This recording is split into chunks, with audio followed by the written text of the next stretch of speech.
después de la conferencia de Pedro, como hemos dicho anteriormente, pues creo que nos ha satisfecho a todos muchísimo, pues ahora le toca a Pilar hablar. Claro, presentar a Pilar, ya digo, creo que es un poco una presunción, porque es sobradamente conocida de todos. No obstante, sí que puedo contaros algo, que es que justo hace ahora un año, yo le digo a Pilar, oye Pilar, quiero libros, tus primeros de tus libros. Me dice, no quedan. Pues digo, hagamos alguno.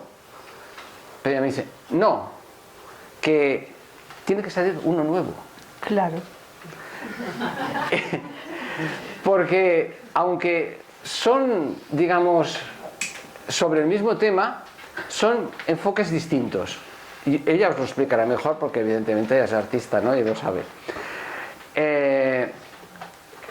Se trata un poco de lo que hemos estado hablando hasta ahora también aquí, que es esta visión de que hay un antes, un ahora y un después, y que forma siempre parte de la misma historia, de la vida de cada uno de nosotros. Que llegamos aquí con una mochila, a veces muy complicada, a veces menos, pero siempre que nos va a proyectar hacia este futuro que vamos a seguir, porque la vida no se interrumpe, siempre va siguiendo. Y un poco va de esto, y va de esto también lo que nos cuenta el espiritismo y nos ayuda a entender.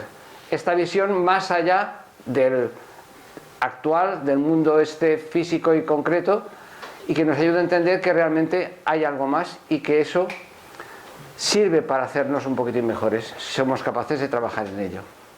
Y bueno, en fin, vamos a pasar el micro a Pilar, porque yo no tengo nada más que decir. Gracias, muchas gracias. Bueno, pues para mí necesariamente, primero sería dar las gracias a Fraternidad Humana. Cada vez que he venido aquí, primero ha sido un honor estar aquí con aquellas personas que me recuerdan tanto a María Domingo Soler y a Miguel Vives y Vives. Para mí es un honor. Y además me encuentro con amigos que me abren el corazón, me dan abrazos y me dicen muchas cosas maravillosas de las cuales no me siento acreditada. Pero así es el amor y así es la amistad. Y es gracias a la última jornada, la del 150 aniversario, que varios de vosotros me estuvisteis preguntando por el libro. Ya no quedaban ejemplares en papel, ya no quedan ejemplares en papel, que me empecé a animar con la posibilidad de que, como hay muchas más historias, pues se publicaran otras historias distintas. Y cuando José María me lo planteó, pues pensé, ¿para qué volver a publicar el mismo libro cuando hay otras 50 historias sin que hayan aparecido? Vamos a hacer algo que sea nuevo, pero es gracias a vuestro impulso.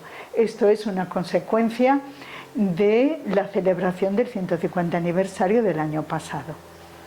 Y también un poco quería explicaros el sentido de la carátula. Es una taza de té que está en un momento determinado de su vida como taza, se rompió, se quebró y ha sido reparada con resinas de oro, con resinas con polvo de oro, de plata o de platino. Y esto es el arte del kintsugi. Pedro nos ha hablado de la resiliencia. Y yo pienso que todas las personas durante nuestra vida encarnada y desde luego como espíritus, acabamos siendo preciosas joyas, porque con las pruebas que tenemos que afrontar en la vida y de las cuales tenemos la necesidad de seguir adelante, salimos más bellos a nivel espiritual, más fuertes y más restablecidos. Acabamos siendo verdaderas joyas. La historia viene de un emperador japonés que era muy amante de una taza para la ceremonia del té en la cual bebía el té y se rompió.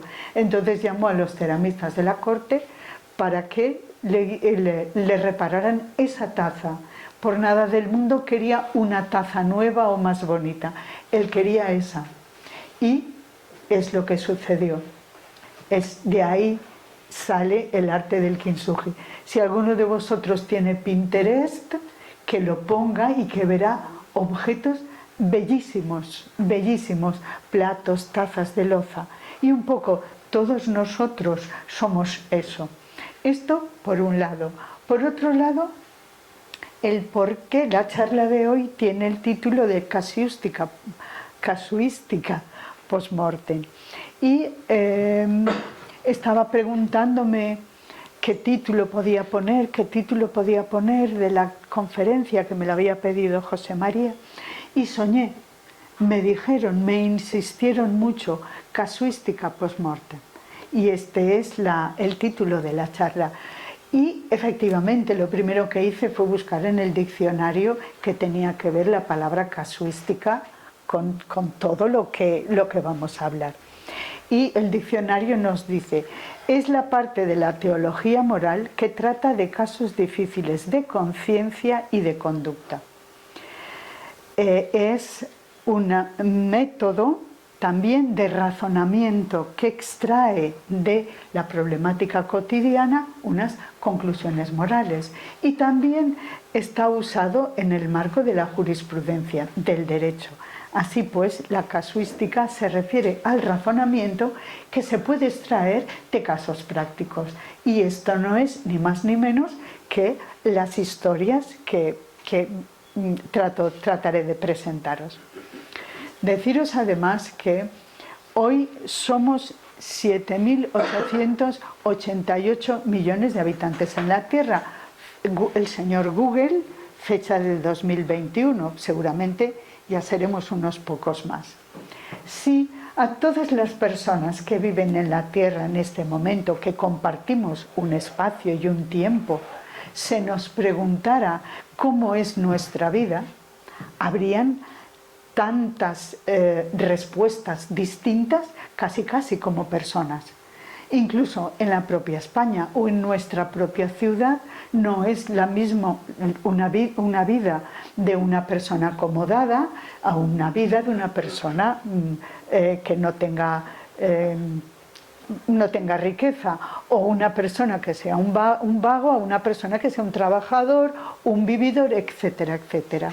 Y pienso que en los dos planos de la vida sucede lo mismo. Hay tantas situaciones de los espíritus que estamos encarnados en la Tierra distintas, como pueden haber situaciones post-mortem, ¿vale? A pesar de todo, siempre podemos sacar una serie de semejanzas, de paralelismos. Personas que tenemos unas situaciones personales similares, ¿vale? Nos vemos enfrentados a una determinada situación similar. Sabemos que estas situaciones vienen dadas por nuestra necesidad como espíritu, ¿vale?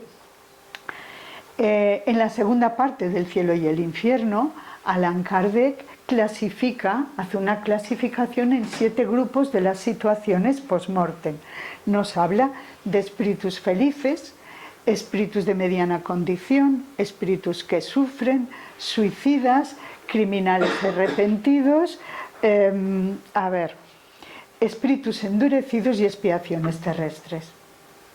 No quiero para nada compararme con Allan Kardec, estaría muy rayada, pero sí deciros que de la misma manera que hay tantas experiencias en la vida encarnada, pueden haber las mismas experiencias en la vida post-mortem, que eso depende de una variedad de factores.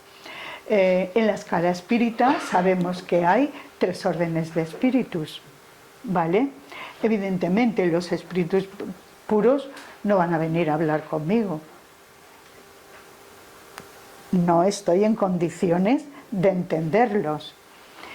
Y los espíritus de segundo orden algunos vienen a aconsejarnos a todos. Todos tenemos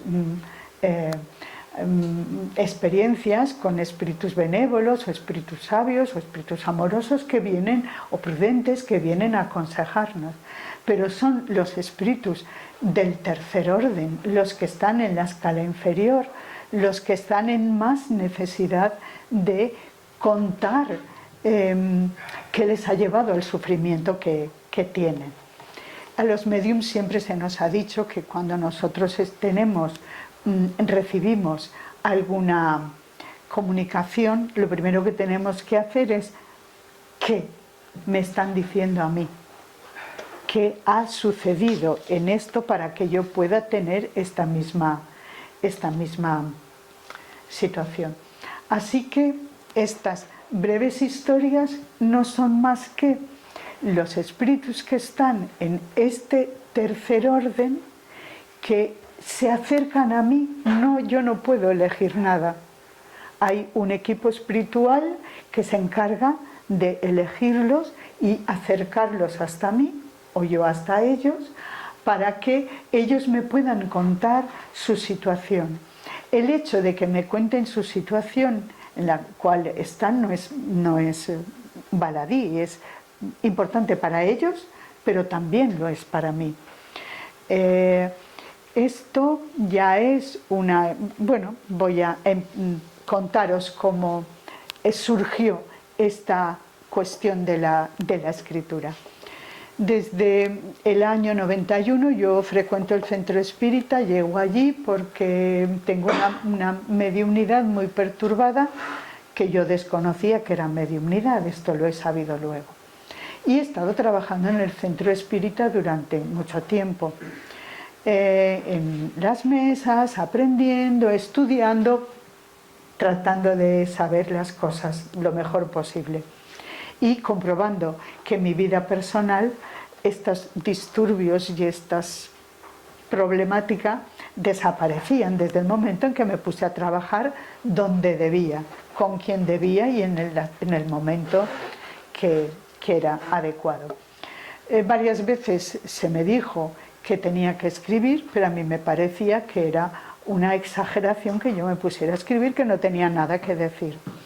Como soy bastante terca, me negué a escribir siempre. ¿Yo qué tengo que decir? Ya lo ha dicho Allan Kardec, mejor que Allan Kardec no lo voy a decir, mejor que Chico Xavier no lo voy a decir. Entonces ya está escrito, yo soy una persona de a pie, no tengo nada que escribir. Fue necesaria una enfermedad que me llevó a estar recluida en mi casa muchos meses, y una llamada de un compañero de otro centro espírita en la cual recibieron que tenían que ponerse en contacto conmigo y decirme que no descuidara mi mediunidad.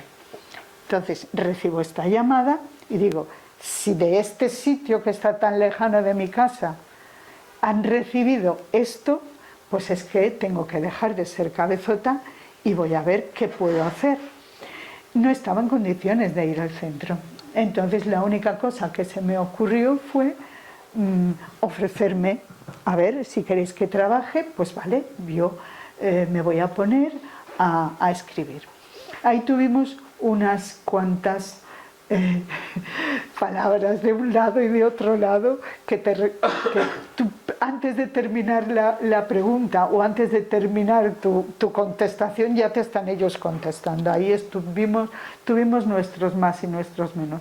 Entonces me aconsejaron 2 sesiones a la semana de aproximadamente 1 hora, y que yo pusiera la hora y el día, pero que estuviera, que ellos se encargarían de lo demás. Y yo, con toda mi ignorancia y toda mi inocencia, a pesar de que había estudiado y que creía que sabía tanto, pensé que estaríamos 2 seres, uno en un lado y el otro en el otro lado. Pues es mentira, esto era descarado que no. Me dijeron que en una ocasión que en mi casa no estaba en condiciones, vino alguien no estaba en condiciones. Me dijeron que el trabajo que estaba haciendo era mucho más serio de lo que creía, que formaba parte de un equipo espiritual, que al fin y al cabo yo solo era el lápiz, y hoy, aunque dé la cara y esté explicando esto, soy como el busto parlante de la televisión. Sin electricistas, señoras de la limpieza, maquinaria, personas que han construido las máquinas, bla, bla, bla, bla, bla, bla, este busto parlante no podría hablar, ¿vale? Entonces, tenedme por lo que realmente soy, ¿vale? El trabajo consiste en buscar aquellos espíritus que están en la espiritualidad, que no están... no tienen conciencia de cuál es su situación, necesitan meditar sobre ella y necesitan, y hay que ayudarlos a eso, o ya saben en la situación en la que están, pero aún están, que se resisten, y que esto podría ser bueno para ellos y desde luego bueno para mí. Algunos espíritus están en muy mala situación, necesitan ser ayudados para llegar a un nivel en el que yo pueda llegar. Y después estaba yo. Naturalmente estuve preguntando al espíritu que hablaba conmigo cómo se llamaba. Dijo, no te preocupes, mi nombre no interesa, lo que interesa es el trabajo que estamos haciendo. Si el trabajo que hacemos a ti no te convence o tú no lo ves interesante, no pasa nada, lo destruyes y no nos haces caso, pero mi nombre no interesa. Y yo venga, de alguna forma te tendré que llamar. Bueno, pues tú me piensas en mí, que yo inmediatamente te capto y te estaré. No, pero hombre, tengo que... Pero meses, este diálogo meses. Al final, ya cansado de mí, me dijo, bueno, yo seré 2 y tú serás el 1.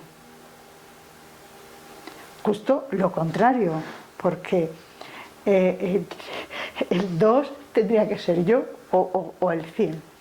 Luego, cuando empecé a mejorar, y afortunadamente empecé a mejorar, pero tenía ya una vida un poco más complicada, fallé en mi compromiso del día y la hora, y ahí fui reprendida con severidad.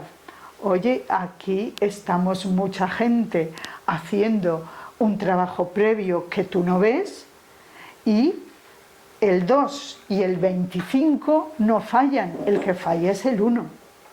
O te pones las pilas bien, o esto se acabará de forma radical con mucha seriedad y con mucha severidad. Y bueno, esta relación sigue así, no es un espíritu que venga a decirme cosas, a acariciarme el pelo o tal. Es un espíritu que está muy implicado en el trabajo que estamos haciendo, y el trabajo es lo que a él le interesa. Por eso muchas veces son muy parcas sus palabras, muy cortas, y poco a poco en la historia, en el libro, aparecen 2 ocasiones en las cuales me dice algo. Por eso el explicaros un poco mi historia con 2, ¿vale? Hoy estoy convencida de la gran cantidad de seres espirituales que están colaborando con esto, y estoy convencida al mismo tiempo de mi pequeñez. Soy simplemente la mano que escribe. De hecho, cuando me pongo a escribir el día y la hora determinada, muchas veces aún no estoy, como si dijéramos, en conexión, y oigo una voz, no dentro de mi cabeza, porque algunas veces las voces las oigo dentro de mi cabeza y otras veces las oigo fuera. En este caso, siempre es fuera, que me dice, coge el boli y escribe, ¿a qué esperas? Pero yo espero porque no he oído ni tengo ninguna palabra que escribir. En ese momento en el que empiezo a escribir, fluyen en mi mente imágenes, veo situaciones que no están objetivamente en mi casa con la mesa y tal, veo calles, vestidos, paisajes, siento los sentimientos del espíritu que se está comunicando conmigo y paso a ser una con él. Y en ese una con él voy escribiendo. No tengo mucho sentido de lo que estoy escribiendo, por supuesto. La ortografía no existe. Entonces, Bs, Vs, Gs, Js, Hs, puntos, comas, etcétera, etcétera, no, sí, escribo de corrido, de corrido, de corrido, de corrido, hasta que llega un momento en que yo ya no tengo ninguna palabra que escribir. Me quedo, que ya no sé continuar ni cómo va a continuar. Y en este momento es cuando tengo que parar. Algunas veces hemos parado por necesidades del espíritu, que estaba con mucha congoja, que no podía más, con mucho sufrimiento por la situación que estaba viviendo, y otras veces era porque la que no se encontraba bien o estaba cansada era yo. Y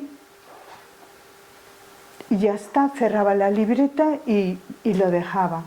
Y cuando otro día, llegaba el siguiente día, continuaba donde lo había empezado, no había más.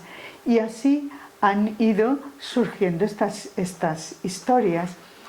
Cuando una persona vive en su propia piel los sentimientos y la vivencia de otra persona, no es capaz de decir: esta historia no es interesante, o esta historia no sirve, o esta historia no vale. No he sido capaz, no soy capaz, porque cada palabra que hay ahí escrita va reflejada, va detrás un sentimiento, y yo no puedo decirle, no soy capaz de decirle a una persona: tu vida no sirve. Es que sirven todas, es que todas son útiles. Y con respecto a al primer libro, mi sorpresa es que a unas personas les gusta una historia, a otras otra, a otras otra, con lo cual hay un abanico muy grande de posibilidades. Y lo mismo sucede con este. Son otras 25 historias, ¿vale? Bueno, pues ¿en qué situación se encuentran estos espíritus que se acercan a mí? Pues narran, o el hecho de acercarse a mí les obliga a narrar su proceso de toma de conciencia de en qué situación están, qué es lo que han visto. Son, por tanto, personas ignorantes, orgullosas, que les mueven las pasiones, que son personas que tienen un dominio, el sentido de posesión, tanto de posesiones materiales, casas, joyas, etcétera, trabajos, etcétera, como de posesiones personales. Esta persona es mía. Mía en el sentido de que esta persona tiene que hacer lo que yo quiera o tiene que comportarse como yo quiera. No solo las posesiones son posesiones de tipo material, también hay personas que sienten la necesidad de poseer a otras personas. Muchas veces tienen una ignorancia absoluta a su situación y necesitan verla constantemente. Es como una rueda, un ciclo. La ven y la vuelven a ver, y la vuelven a ver, y la vuelven a ver. Y no son capaces de darse cuenta de que es su propia vida o su propia muerte la que están viendo. O ya saben que están en el otro plano espiritual y necesitan aún un proceso de reflexión y sobre los errores cometidos. El primer paso es culpar de su situación a los demás. Son los demás siempre los que se equivocan, y a medida que van contando los errores de los demás, se dan cuenta que en realidad son sus propios errores. Y ahí empieza a aparecer la necesidad de reparar la falta cometida. Otras veces ya han recapacitado, ya saben en qué se han equivocado y ya saben qué es lo que se les espera en la próxima vida, pero se sienten débiles, no están fuertes, tienen miedo de volver a equivocarse, porque desgraciadamente muchas personas nos equivocamos muchas veces a lo largo de nuestra vida y caemos siempre en los mismos errores. ¿Vale? Otras veces son espíritus que están empeñados en la venganza, en vengarse, están muy endurecidos con deseos de ejercer su propia justicia, porque la justicia divina ha fallado. Esto es una apamema, esto no existe. Si Dios existiera, haría que yo, que he sufrido esta agresión tan dura, esta persona que me la ha traído, me ha dado esta situación o me ha proporcionado esta situación, la estaría pagando y la estaría viviendo como yo la he vivido. Hay una historia en este libro que se llama El claro del bosque, que es una historia durísima, durísima, durísima, durísima, durísima, durísima. Al espíritu se le está dando información para que perdone. Él ha perseguido a sus agresores, ha conseguido que algunos de ellos mueran de forma violenta a causa de su intervención. Entonces él es un obsesor riguroso, riguroso. Solo le falta a una de las personas que no ha podido encontrar, y los hermanos están continuamente advirtiéndole: perdona, reflexiona. No es capaz de verlos, porque los espíritus que están en un nivel inferior no son capaces de ver a espíritus que están en otra jerarquía. Esto también nos lo dice Chico Xavier. Entonces, no los ve, siente una ráfaga, que se vayan, que me dejen de molestar. Yo tengo que estar absolutamente preparado para conseguir vengarme. Y perdona, tal y que cual, se va a donde pueda, trata de huir de esas voces, pero esas voces siguen, y llega a confundirlos con pájaros, porque no los ve, y hasta que por fin se da cuenta de el motivo por el cual él ha vivido esta situación. A pesar de los hermanos le han advertido: no te conviene ver el motivo por el cual tú has vivido esta situación. Es muy duro, claro, retrocede varias vidas. Es otra persona física, en otro ambiente, en otro tiempo, que tiene un comportamiento muy duro, y ahí se desmorona, porque esto es así. También hay espíritus que viven aislados, pero su aislamiento acabará cuando estén en condiciones de reflexionar y de ser capaces de ver a los guías, porque nunca somos olvidados. Hay seres espirituales que se encargan de este trabajo. Y por último hay también, se me ocurre, espíritus que viven aislados, pero en una zona en la cual están viviendo espíritus en su misma situación, ¿vale? Entonces hablan del reino de la miseria, la pobreza, la soledad, la carencia, la violencia, o la tierra de. Nosotros sabemos que cuando damos el tránsito de la vida corporal a la vida espiritual, pasamos por una serie de fases, ¿vale? Y que como espíritus estamos en condiciones de gravitar, de vivir en una determinada nivel espiritual que está relacionado con nuestra situación, con nuestra evolución. Si nosotros tenemos una evolución de 25, vamos a poner por caso, no estamos en condiciones de vivir en una de 50 o en una de 75. Tendremos que vivir en esa franja vibratoria de acuerdo a nuestro desarrollo espiritual. Esto lo tenemos. Los libros de Chico Xavier nos lo dicen continuamente. Entonces, claro, son situaciones duras. De ahí que de estas situaciones duras podamos nosotros reflexionar y aprender. Esto siempre estos espíritus pueden rechazar tercamente la ayuda de los hermanos espirituales, como os acabo de contar. No quiero, déjame, esto tal. Y esta ayuda tiene una gran cantidad de vertientes.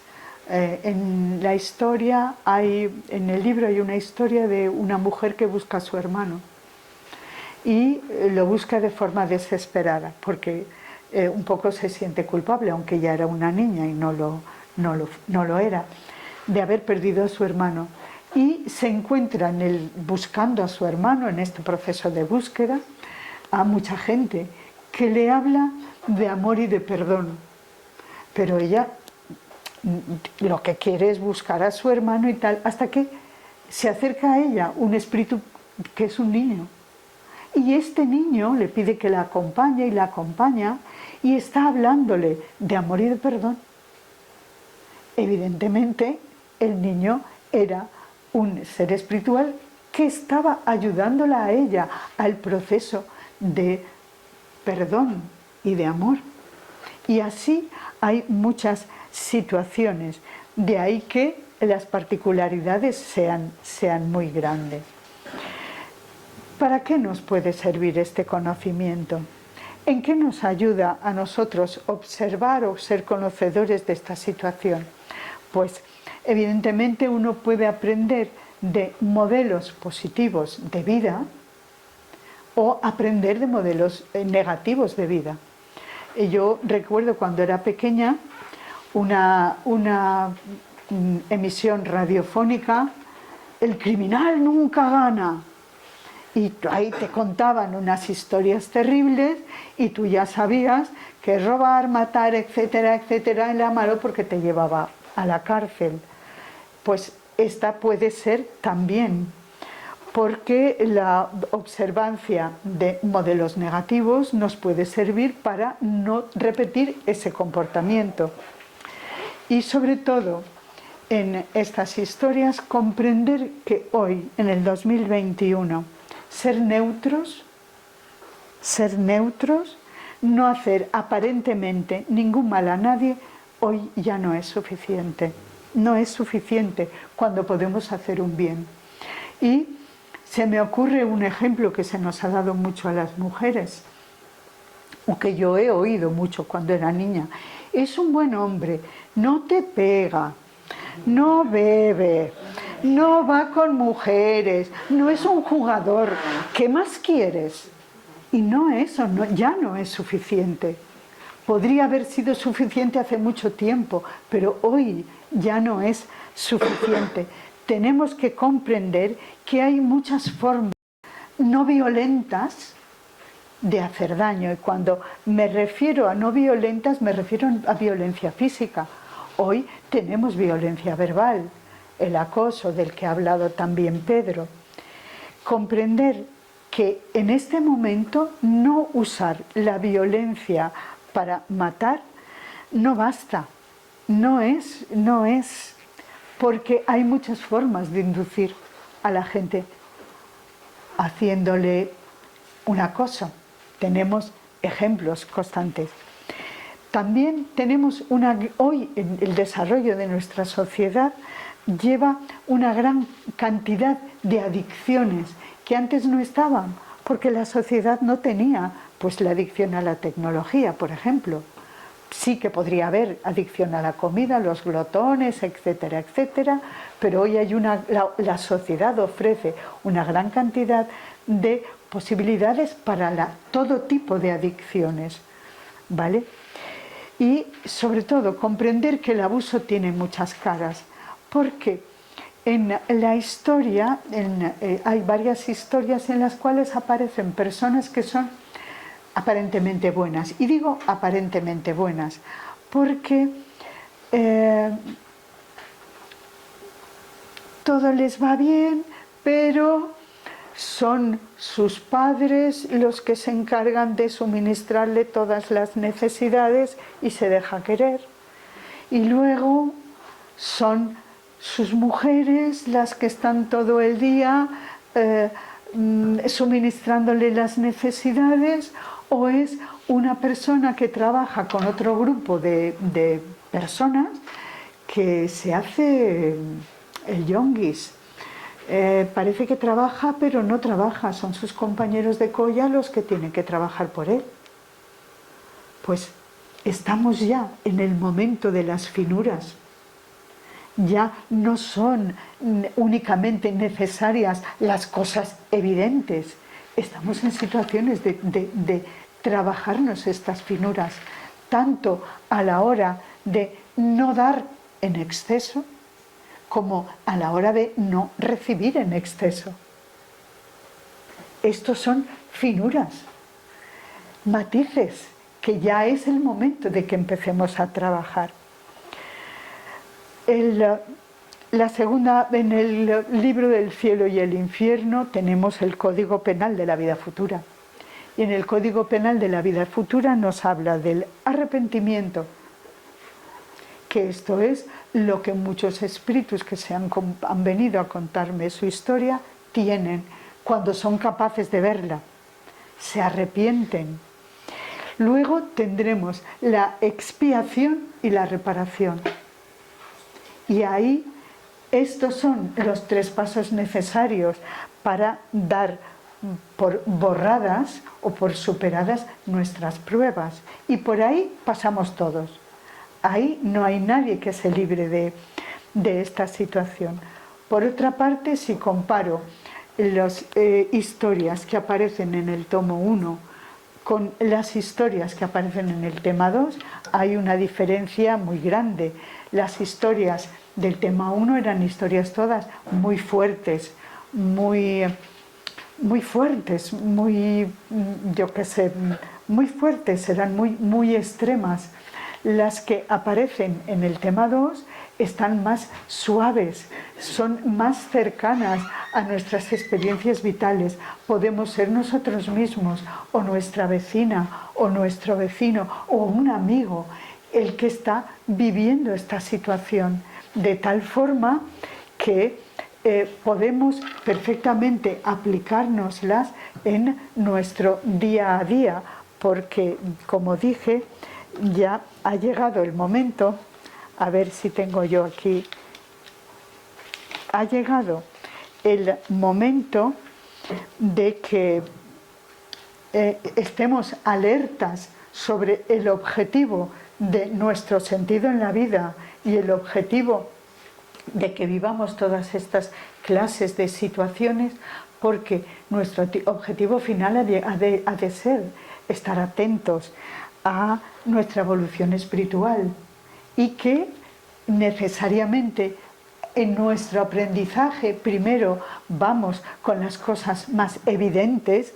más gordas, y luego vamos con las cosas de matiz. Y si estamos en un momento de transición de un país, de un planeta de expiación y pruebas, y vamos a un planeta de regeneración, tendrán que empezar a aparecer cuestiones de matiz, que además en las terapias regresivas nos dicen que las vidas más cortas se plantean cuestiones más duras, pero que hay cuestiones de matiz, de delicadeza, que para ser conscientes necesitamos mucho tiempo. Y creo que hoy una de las cosas que pasan más difícil, a lo mejor yo me equivoco, ¿no?, más difícil de observar y de ser conscientes uno mismo de que lo está viviendo, son los abusos. Y no estoy en estos momentos hablando de abusos físicos. Puede que los abusos psicológicos o otro tipo de abusos que no percibimos. Es un tío muy tranquilo, pues está abusando de las personas que están trabajando por él. Estas son las cosas que aparecen en este segundo libro, que espero que os guste. Y no sé si dejarlo ya aquí o me queréis hacer alguna pregunta. Caramba. ¿Va bien? Una historia, pues cuento una historia que me gusta mucho y que me conmueve mucho y que tiene que ver con el trabajo que ha presentado hoy Pedro casualmente. Os digo cómo se llama y os la cuento, ¿vale? Madre amorosa es, Madre amorosa. También otra cosa que aparece en este libro y que no os lo he comentado, son las vidas que las personas aceptamos porque la sociedad y nuestra familia es lo que espera de nosotros. ¿Cuántas personas? Aquí hablan de varias, pero en este caso era una señora noble de la Inglaterra, como las de Downton Abbey, una cosa así muy tal, y aquella vida no era para ella, y sin embargo acepta, y es una vida, no se puede decir que inútil, porque no hay ninguna vida inútil, por lo menos ha aprendido a que ser dócil y aceptar lo que los demás esperan de ti es perder tu propia esencia. Por lo menos has aprendido que eso no te sirve, que esa es una vía cerrada. ¿Vale? Pues una madre amorosa, empiezo. Ponte ya a escribir. Hacer rayas es lo tuyo, no sabes hacer otra cosa. Aún no has aprendido a tenerte en pie, pero alegre coges las pinturas, los lápices, los colorines despuntados y un papel, y rayas, rayas, rayas al papel pensando. ¿Piensas? Disfrutando de la magia de ver colores donde antes no había nada, y te ríes frenético al ver algo en esas rayas que solo tú eres capaz de ver. Otras veces te enfadas, porque en esas rayas no aparece lo que quieres, y gruñes malhumorado o rabioso, y lanzas al aire el colorín o el lápiz que tienes en la mano. A veces tu disgusto es tan grande que te arañas, te tiras del pelo o te muerdes la mano. A veces llegas incluso a llorar de impotencia, pero si tienes un buen día, si logras ver lo que esperas, tu risa y tu rostro se llenan de felicidad y pareces un niño como los demás. Es el momento del día que más me gusta. No me lo perdería por nada del mundo. Antes te he aseado, he hecho la cama, he quitado los restos de comida o de heces que te hayan caído durante la noche. Te he lavado, te he peinado. Todo esto me lleva mucho tiempo y mucho esfuerzo. A veces tengo que parar y tomar fuerzas, porque no quieres que te mueva o que te asee. Pero no me importa, yo quiero hacerlo, porque no quiero que mi hijo huela mal. Bastante tiene con estar enfermo, bastante tiene con no ser como los demás. Mi marido, su padre, no quiere verlo. Nunca o casi nunca entra en la habitación. No hemos querido tener más hijos. Yo no saldría de su cuarto. Lo miro, lo observo, lo estudio, lo amo. A veces, y por décimas de segundo, su mirada cambia, su rostro cambia y su gesto, sobre todo sus ojos, me dan las gracias. Y me dicen que también me aman. Es tan fugaz que si no estoy atenta me lo pierdo. Si no fuera por esto, no sabría que debajo de tanta fatalidad hay una persona que siente, piensa, se da cuenta de las cosas. Es como si hubieran dos personas en uno. Sí, ya sé que no puede ser, pero yo lo veo así. y sé que no me equivoco. Una persona es la que se ve, enferma, inútil e idiota, y otra, la de su alma, que siente, piensa y ve más que la otra, que no puede manifestarse porque la enferma la domina. Hoy es un día de esos días en los que me he cansado. He necesitado sentarme en la butaca para reponer fuerzas. No me dejaba asearlo. Me quitaba la mano y me gruñía. Ya tiene más fuerza que yo. Y su padre no quiere hacerlo. Dice que tiene cosas más importantes que hacer. Pero claro, yo me digo, ¿qué hay más importante que cuidar a un hijo? Y él me responde, el dinero que traigo a casa para los dos. La verdad es que sin ese dinero mi hijo se habría muerto o viviría rodeado de orines, heces, llagado y más idiota, más animalizado de lo que está. Y doy gracias a Dios por haberme dado un hombre tan bueno que no nos ha abandonado, y procuro darle a él también alguna que otra alegría, pero son tan pocas. Hoy estoy cansada, pero no me quejo. Solo le pido a Dios que se me lleve a mi niño antes que a mí, porque su padre no sabría cuidarlo, no podría hacerlo y no sé quién o cómo lo cuidarían. Hoy estoy cansada. Lo miro, me mira y sonríe gruñendo de contento porque no he terminado de asearlo. Necesita que le vuelva a cortar el pelo. El flequillo le cae sobre los ojos y no está guapo. Hoy está nervioso. No puedo coger las tijeras, lo haré otro día. Sigo descansando y lo miro. Reconozco rasgos de su padre y míos. Se nos parece a los dos. ¿Por qué nos habrá dado Dios esta alma buena, este encargo tan duro? Yo soy una persona corriente y mi marido también. A veces creo que el niño que me ha hecho ser mejor persona, más buena, y que ese es el motivo de que Dios nos lo haya enviado. Mi marido no piensa así, pero lo dejo. No quiero convencerlo. Pobrecito, cuánto sufre. Es un buen padre y un buen marido. Nunca me dijo una palabra del niño. Nunca me echó la culpa de nada. Solo me dijo, esto es nuestro y hay que tirar para adelante. Después no ha querido más y lo entiendo y me conformo, porque si hubiéramos tenido más no habría podido cuidar al niño como lo hago. Bueno, ya he descansado un poco. Voy a continuar. No,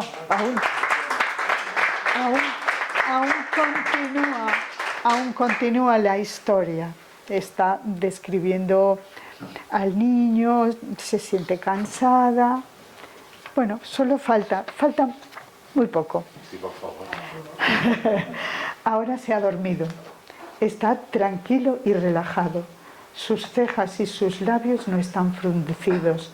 Hay ocasiones en que incluso lo veo guapo, como ahora, y fantaseo con que es un niño normal que corre y juega con otros, que va al colegio y sabe leer. Ahora las letras solo le sirven para romperlas. Mis vecinas y mis amigas me dan revistas viejas para que se entretenga mirándolas, pero él, la mayoría de las veces, prefiere romperlas. Si mi niño supiera leer, sería el mejor de la clase, el más listo, el que supiera más y el más inteligente y el más bueno. Pero no es así. No es tonto, no. Solo que está enfermo y esta maldita enfermedad es la que no le deja. No sé por qué Dios manda a una criatura inocente una enfermedad tan terrible. Él lo sabrá, yo no lo sé. También me la ha mandado a mí y a su padre. No me quejo, solo lo digo. Repaso mi vida y no veo motivos, pero el cura dice que los hijos pagan los pecados de los padres. No lo veo así. Mi marido siempre ha sido una buena persona. Ha hecho lo que todos los hombres hacen, ni más ni menos, y lo mismo puedo decir de mí. Así que creo que el cura está equivocado y debe ser por otra cosa. También me dice que Dios manda más pruebas a los que más quiere, y eso tampoco lo entiendo. Si fuera así, le pediría a Dios que no nos quisiera tanto y le diría que a los que más quieres, más ayudas, y curaría a mi hijo y todas estas cosas. Ahora me siento mal porque he pedido que cure a mi hijo. ¿Y los demás niños? ¿Y sus madres que estarán como yo? No. Si obra el milagro, que sea para todos. Que haya una medicina que a todos los cure. En el pueblo no hay más niños, no conozco a más, pero sé que los hay y que aún están peor que mi niño. Seguro que sus madres sufren más que yo. Parece que lo oiga. Ya le llega la hora de comer. Veremos hoy qué pasa. Le he aplastado con el tenedor la comida. Le he puesto un poquito de carne cortadita, cortadita, y se lo he mezclado. Veremos si se la come o me la escupe. Se lo daré a cucharaditas. Un triunfo. Se lo ha comido muy bien, no lo ha escupido y no me ha manchado la sábana. Solo tendré que cambiarle la chaqueta del pijama, porque quiero que siempre esté limpio y que huela bien. Después comeré y me acostaré a su lado, encima de la cama, y si se duerme y me deja, lo abrazaré. Después le daré un poco de leche y después la cena y lo prepararé para dormir. Espero que se duerma pronto y me deje dormir a mí también, porque estoy muy cansada. Me hago vieja, ya no soy joven. ¡Qué raro! Hay una luz brillante en la habitación y no la he encendido. No podría, porque no es eléctrica, es de otra clase y no entra por la ventana ni por la puerta. ¡Qué raro! Mi hijo se ha despertado. Parece otro, más guapo. Se levanta. Puede levantarse de la cama. Sus piernas lo sostienen. ¡Un milagro! ¡Un milagro! Se ha curado, se ha curado. Viene a mi mecedora y me habla y me dice, vamos. Y yo le digo, claro que sí, hijo mío, donde tú digas. Y nos vamos fuera de la habitación a ver el mundo, a que él vea el mundo. Me mira y me sonríe. Me dice que la que ha de ver el mundo soy yo, porque he estado un poco ciega. Él me dirá el por qué, no lo entiendo. Esta es una madre que ha fallecido pendiente de su hijo y no ha sido capaz de ver otra cosa nada más que las necesidades del hijo. Y ha tenido que venir el hijo para decirle que ya estaba todo. Entonces esta es una historia que puede pasarnos a cualquiera de nosotros, que está muy cerca de nuestra vivencia, que en esa mujer solo ves corazón y buena voluntad, pero nos enseñan que corazón y buena voluntad, pero cuando pasamos al otro lado no nos conviene llevar a cuestas el sentido de algo pendiente, algo que te has dejado. Y nada, habían unas preguntas. Un momento, que...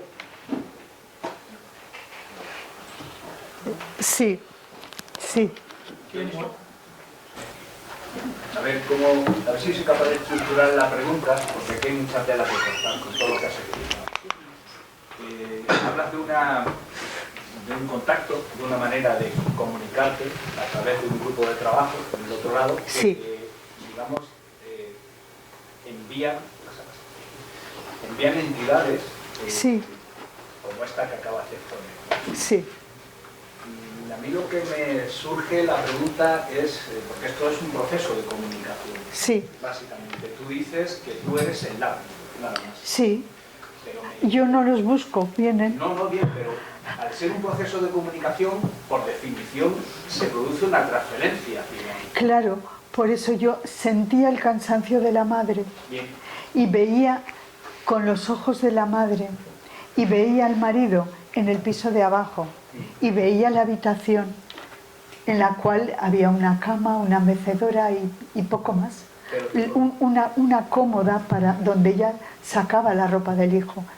Esto es la cosa externa que yo veía. Pero la pregunta es la siguiente.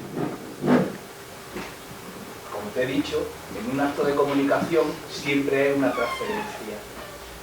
A mí me cuesta trabajo que tú seas un mero lápiz. ¿Qué aportas tú a esas entidades? Vale, creo que eso es lo que me llama la atención. Aporto, Sí. primero, las entidades, tenemos un periespíritu, ¿vale? Es el periespíritu con sus cualidades el que hace que se pueda dar esa transferencia. ¿Qué aporto yo? A lo mejor la situación física de que ella tenga una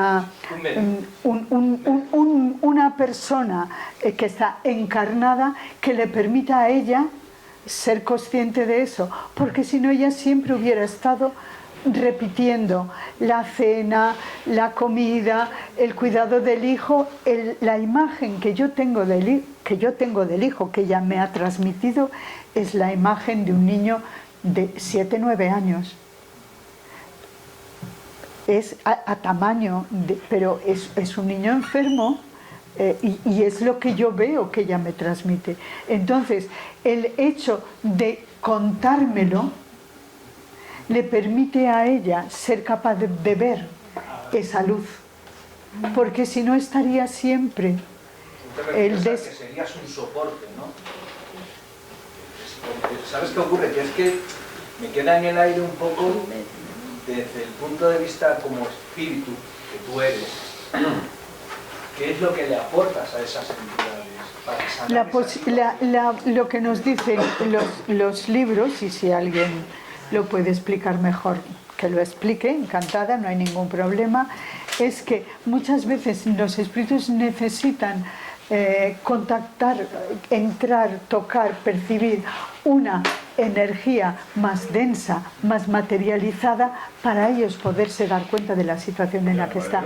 Evidentemente, ya han intentado otras formas de ayudarla, porque esta mujer es buena de solemnidad.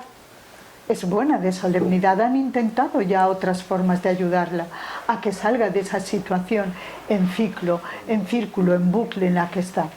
Para eso necesitan una persona que está encarnada. Es el aporte que yo puedo hacer. Es el aporte que yo puedo, es que no encontraba bien que yo puedo hacer. Porque a ti te aportan esa comunicación, pero yo siempre he pensado que tiene que haber un intercambio. La vibración que yo tengo al estar encarnada es más tensa, porque de ahí que hayan tantas experiencias post-mortem, porque entra nuestro sentimiento, nuestro pensamiento y nuestras cargas, y esto lo llevamos, y cuando un espíritu que está en otra dimensión se acerca a un medium, lleva todas estas cosas. Por eso muchas veces los mediums sentimos, vemos, pensamos con los sentimientos que el espíritu que se acerca a nosotros tiene. Por eso algunas veces hay reacciones extrañas de decir, ostras, y yo, ¿por qué estoy enfadada si tengo un día maravilloso? Pues por lo que sea, el espíritu que se ha acercado a mí está con ira y con enfado, y yo registro esa ira y ese enfado. Si yo soy medianamente consciente de que esto no es mío, rápidamente se corta, porque dices, alto ahí, yo estoy tan tranquila, esto no es mío. Siento que estés enfadado, pero esto no es mío. Rápidamente se retiran. Yo recuerdo una situación en casa muy evidente. Tengo una terraza cuadrada y era un sábado y estaba yo mirando las plantitas. Ay, qué bonita, esta tiene una hojita, esta no tiene una hojita. Y a mitad regar las plantas, digo yo en voz alta, como venga alguien, este es el día que lo mato porque tengo unas ganas de discutir. Digo, ostras, estás en la planta 3 y en la 1 estabas feliz y en la 3 quieres cepillarte a alguien. Esto no es tuyo. Entonces, dije, lo siento que estés así, esto no es mío, es tuyo. Yo estoy regando las plantitas. Y rápidamente volví al estado. Pero si yo no hubiera sido consciente de esto y vivo con alguien, organizo un zapateo en mi casa que no queda títere con cabeza, porque estoy dando paso a esto. ¿Y así habrías ayudado a este ente? No lo sé, yo le dije que me dejara tranquila. No, será una transformación de no algo, lo sé. Inmediatamente que él fue consciente de que yo había percibido su ira y su enfado, se retiró avergonzado. Se retiró avergonzado y le dije, mira, esta tarde tenemos trabajo en el centro, te vienes allí que te ayudaremos. Ahora yo, las plantitas, porque un poco necesitas tener un poco de respeto por el trabajo que haces y respeto por ti misma. Porque si los mediums creyéramos, fuera posible que trabajando mediúnicamente las 24 horas del día, los 365 días al año, el astral del planeta se limpiaba y se purificara, os aseguro que lo hacíamos. Pero esto no es posible. Esto no es posible. Entonces, siempre hay que trabajar. Un médico puede tener una urgencia y operar en cualquier situación, pero él sabe que donde su trabajo es más eficaz es en el hospital. Y un médium sabe que su trabajo es más eficaz en el centro espírita, que allí tiene el apoyo de los guías del centro, el apoyo de los compañeros, y que muchas veces se va a encontrar en situaciones que él solo, por muy sabio que sea o muy experimentado que sea, no va a poder soportar energéticamente, y que necesita del apoyo de otras personas. Yo no me pongo en medio de la calle a dar clases. Primero dirían, esta tía está loca, ¿qué hace explicándome la Revolución Francesa o explicándome la Edad Media? No me interesa. Yo esto lo hago en el colegio y cada uno de nosotros en el trabajo hace su trabajo. Si te piden una ayuda y tú puedes, lógicamente, darla, la das, pero siempre hay que ser respetuosos. Como yo no sabía nada de lo que era el espiritismo, conocí a muchas personas hasta que di con el espiritismo. Lo que más me gustó del espiritismo es la racionalidad, la sensatez, la cordura y la salud física y psíquica de las personas que me decían de pasada, o que alguien me decía de pasada que eran médiums. Porque personas que dicen que son médiums y que están completamente trastornados. Yo, si tengo que ayudar y quiero trabajar, que lo quiero hacerlo con un sentido, con un orden, Esto es como si yo practicara la medicina sin haber estudiado medicina. Pues yo vengo al centro espírita, estudio espiritismo y practico con una cierta seguridad el espiritismo. Yo lo veo así y lo vivo así, lo percibo así. Entonces, cuando veo personas que yo soy medium y es que tal y hago no sé qué y ahora no sé cuántos, ¿cómo le voy a decir que no? Las ves un año después y están psíquicamente agotadas, habiendo perdido la oportunidad de hacer un buen trabajo y la salud. Yo quería comentar que el trabajo físico que tenemos aquí, yo qué sé, por problemas que tengamos en la infancia, traumas, problemas de enfermedades, de todo, eso es lo importante. Eso, a ver, no sé si me explico. Quiero decir que todo eso tenemos una oportunidad enorme, ¿no?, de llegar al otro lado sin esas necesidades. Sí, si no te vas obsesionada. Si tú estás abierta a percibir lo que realmente puede haber en el otro lado. Porque todos tenemos aquí la experiencia de personas que van al otro lado y que han tenido una formación muy rígida de una determinada religión. Lo mismo me da que sean católicos, que sean protestantes, que sean mahometanos, que sean budistas. Si ellos esperan ver a San Pedro y no lo ven, es que no están muertos, están en la iglesia rezando el rosario. Sí, yo lo que me refiero también es como que irnos lo más sanado posible, irnos lo más sanado de traumas y de... Amor y perdón y aceptación de las pruebas. Aceptación de las pruebas.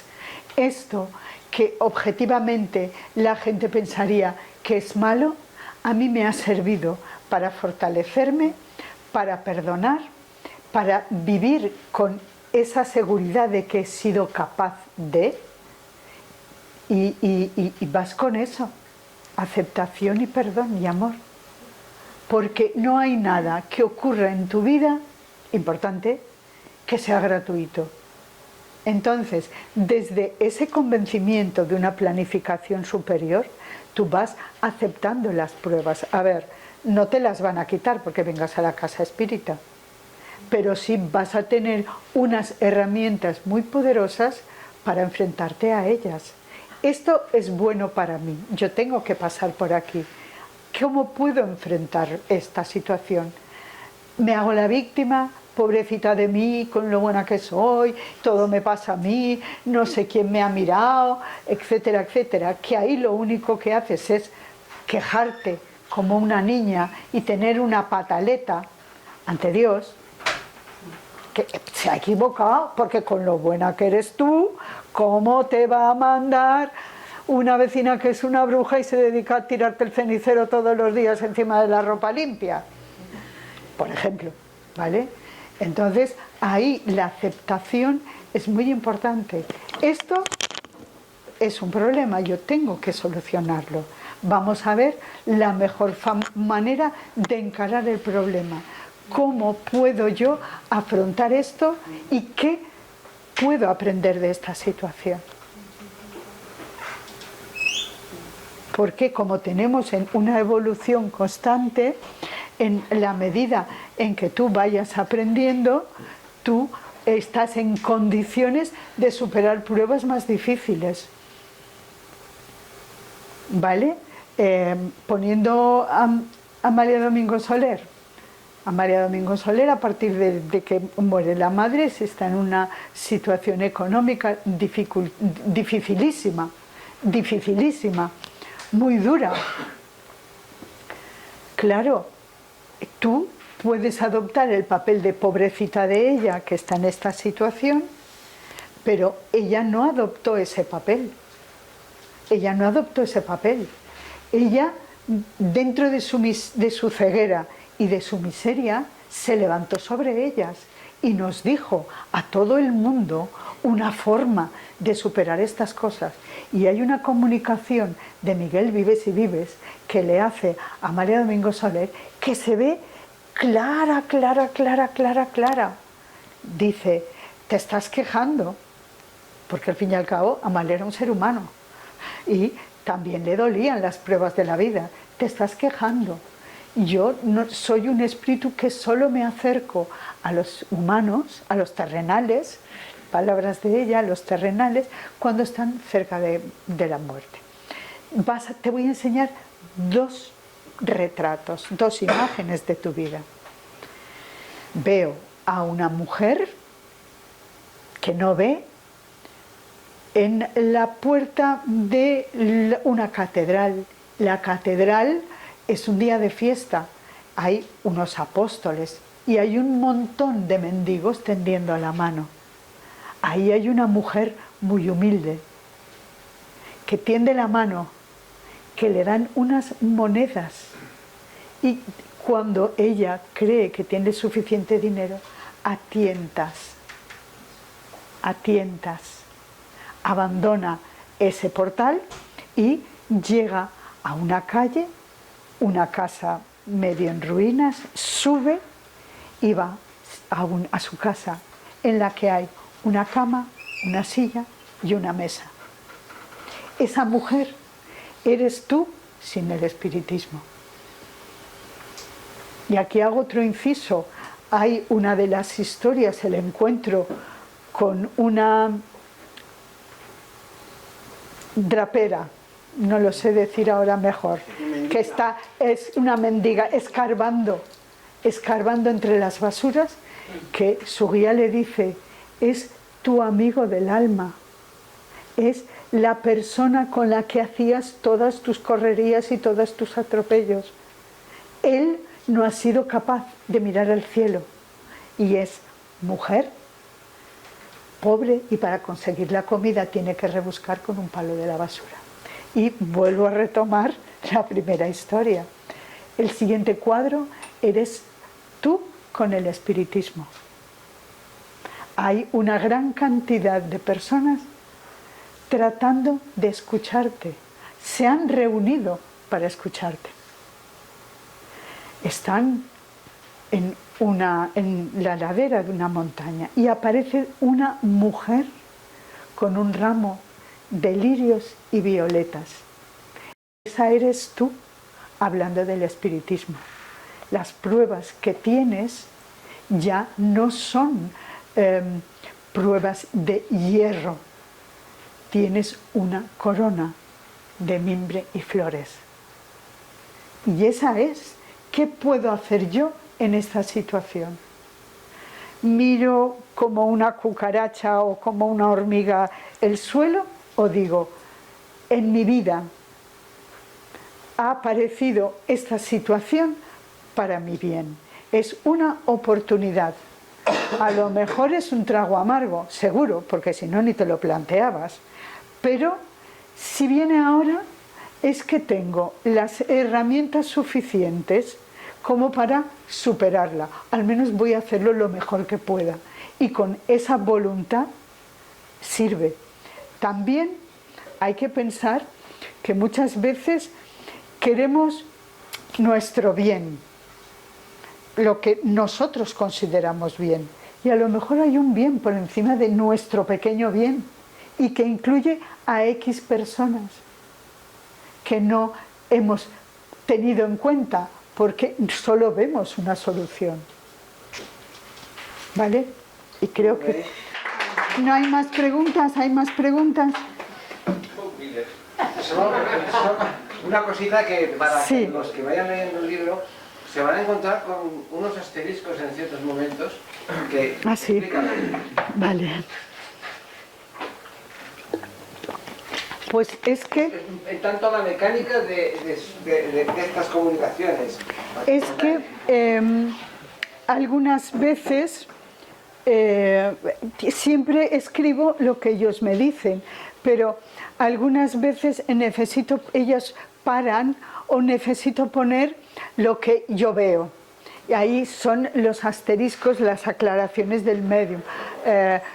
Hay una mujer que llora muchísimo y me dice espérate, y yo la veo que se sienta con las manos en la cara llorando, llorando, llorando, y o necesito parar, espera que me reponga, el corazón se me sale del pecho y yo la veo así, aunque ella no me dice nada, y estas son las pequeñas aclaraciones que se refieren a menciones. Sí, Vale. Vale. Es curioso. Cada sesión termino con asteriscos. Termino con asteriscos, y es la sesión. No la historia, termino la sesión.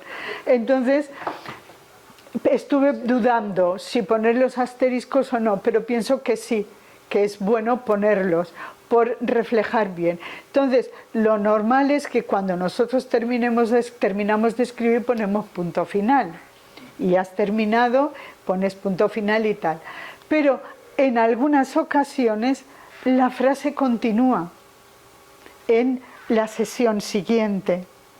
Lo que pasa es que muchas veces, por lo menos a mí me pasa, atrapada con la historia, piensas más en continuar la historia que no en que la frase la han dejado a mitad. No. Que tengo que sufrir mucho. No quieres acabarme agotada de sufrir mucho porque lo ves, lo vives. Lo veo y lo vivo, Pero ¿sabes qué pasa? Algunas veces salgo inmediatamente de la historia, otras veces estoy como medio sonámbula entre dos mundos. Por eso, entre dos mundos. Por eso entre dos mundos. Y por eso, porque yo estoy sintiendo y viendo las cosas en un mundo, pero yo estoy en el otro. Exactamente. Por eso entre los dos mundos. Pero cuando una hace su trabajo, o tiene la conciencia de que es su trabajo, dices, he cumplido. Está satisfecha. Satisfecha no, he cumplido, he hecho en mi parte. Porque si yo hubiera mantenido la cabezonería, no hubiera sido capaz de ser lo amorosa que creo que soy hoy, y estos son flores, lo empática que puedo ser con el sufrimiento de los demás y con la vida de los demás.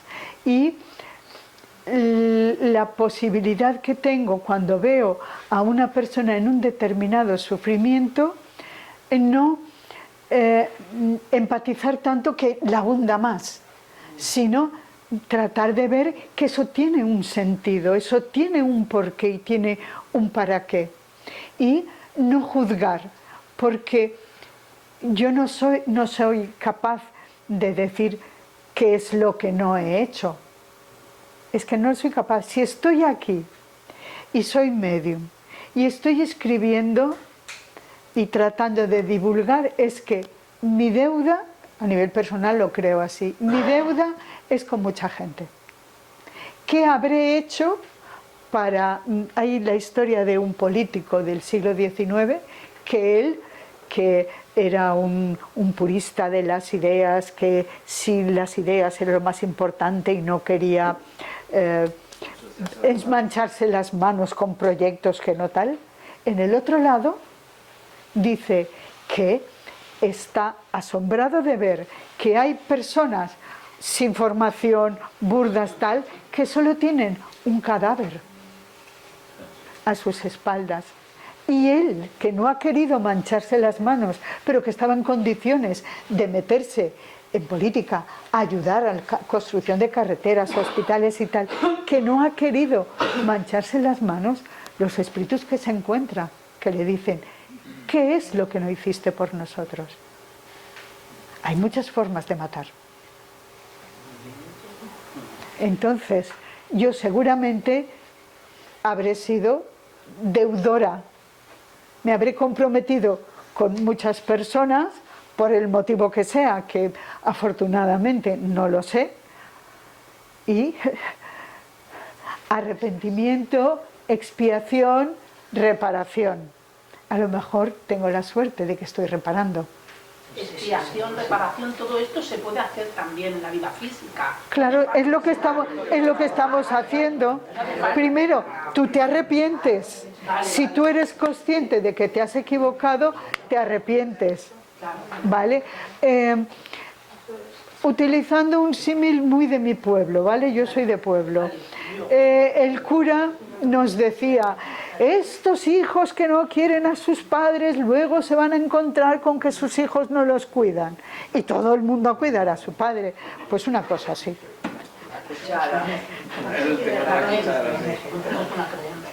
Una cosa así, o sea, que tú tienes que arrepentirte, expiar.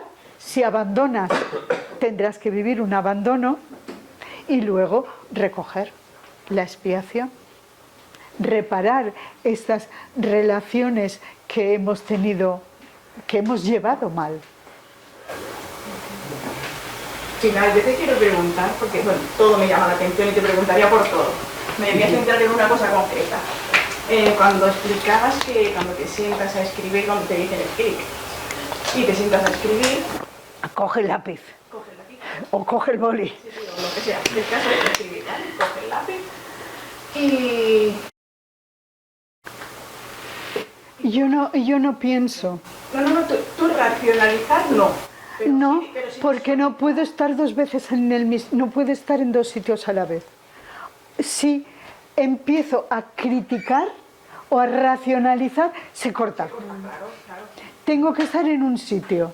Luego, cuando termino, se me ha pasado la tontuna y tal, puedo leerlo y decir, está bien, o lo he expresado bien, algunas veces me como alguna palabra, porque tengo que, pues por ejemplo, ha aprendido, pongo aprendido en lugar de la A, cosas así. Es que me ha llamado la atención cuando habías dicho que a veces incluso puede haber una J, puede haber... GJ, Vestal, mayúsculas, minúsculas, no hay, porque en ellos lo que predomina es el pensamiento, te transmiten tal. ¿Y tú cómo lo traduces? Con las palabras que tú tienes.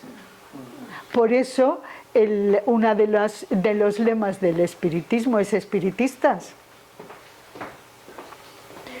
Estudiar. Ilustraos. ¿Por qué? Porque cuanto más posibilidades y más conocimiento tiene un medium, está más capacitado para transmitir. Algunas personas me dicen, es que eres tú como hablas. Es que claro, las palabras las tengo yo. Las palabras las tienes tú y las tienes tú también, evidentemente. No, pero me llamaba la atención eso, ¿no? Es decir, con la rapidez que se debe de escribir, ¿vale? Que luego cuando lo leas, pues siempre falta alguna cosa, Sí, y que terminas de estructurar tanto. Sí. Esto, lo que yo llamo el pulido, me cuesta casi más que la escritura. Ha perdido el dinero, Pedro. Bueno, ¿tú querías una pregunta? Sí, al principio tú has dicho que hay 3 tipos de entidades. 3 órdenes de espíritus. En la escala espírita, el libro de los espíritus nos habla de... Y una de ellas, la primera, espíritus ¿no puros. acceso a ellas o ellas no tienen acceso a ti o algo así? Ya, si yo tuviera acceso a ellas, te aseguro que en el planeta Tierra no estaba.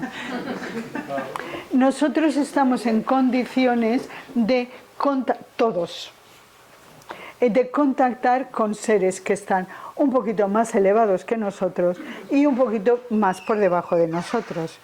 Entonces, esta es la franja vibratoria, la longitud de onda que tiene un medium, y en esta nos movemos. Un espíritu puro es un espíritu que ya no necesita reencarnarse en la Tierra y que ha alcanzado el máximo de las posibilidades de mejora, y se encargan de dirigir universos. No van a venir aquí a decirme escribe tal. Sí, para ayudar sí que pueden venir, supongo. No, yo no estoy en condiciones. Si ahora viniera, yo de matemáticas soy negativa, muy mal, claro, estoy muy pez, no soy más una persona de letras que no de ciencias.